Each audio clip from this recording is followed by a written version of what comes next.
think two things from childhood that kind of led me to that career path.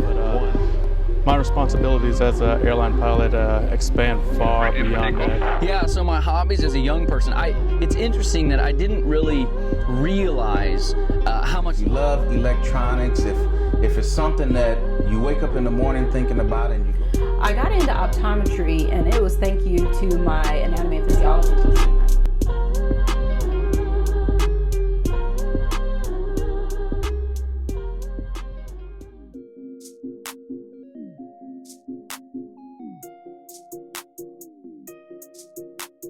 If you want to become an airline pilot, it's not always going to be easy. Most airlines are not going to require anything beyond high school education, though a bachelor's is definitely preferred.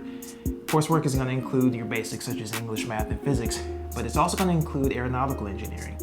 If you're a pilot, you can expect to see really strong employment growth through 2020.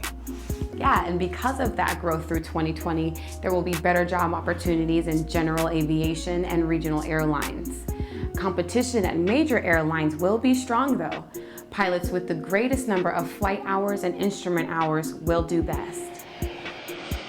The career to be an airline pilot is wide open for anybody who wants to pursue this as a career, and I'd strongly encourage it. It's definitely open to anyone, and for those who've been underrepresented in the industry as an airline pilot now, the fields are especially wide open.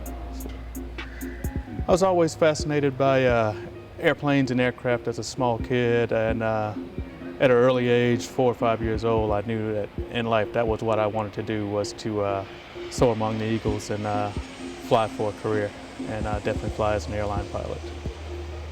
My main responsibility is transporting my passengers and cargo safely from point A to point B. That is my main goal, but my responsibilities as an airline pilot expand far beyond that. From programming all the computers on board, putting in flight plans, making sure fuel's properly loaded, checking our weather at our departure and destination airports. I would definitely recommend a STEM track or a STEM program if it's available in your schools, your science, technology, engineering, mathematics.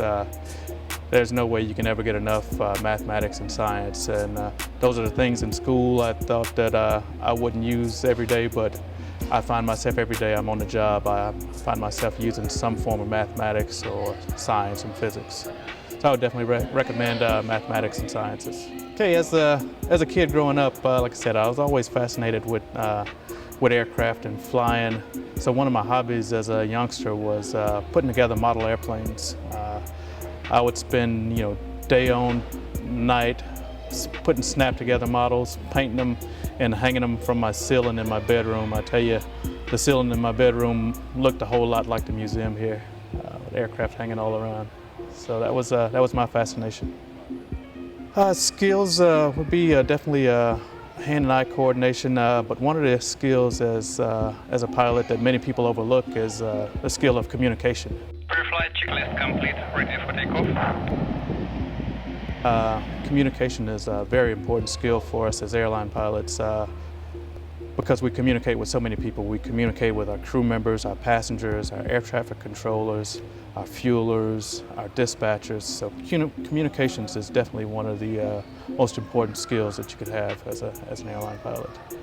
The outlook is great right now as we currently sit here in 2017. Many of the airlines are losing a lot of their senior pilots to retirement with a mandatory retirement age of age 65. Several of the people who were hired in the early 80s are now reaching that age and being forced to retire from the airline. So the outlook is great. And for those of you who wish to soar, there's no better time than now. To qualify for it, an individual must be at least 18 years old, have vision that is correctable to up to 20/20, take a physical exam, and have 250 hours of flight experience. Yeah, and he's also going to have to pass a written exam and then demonstrate the ability to fly in front of an examiner.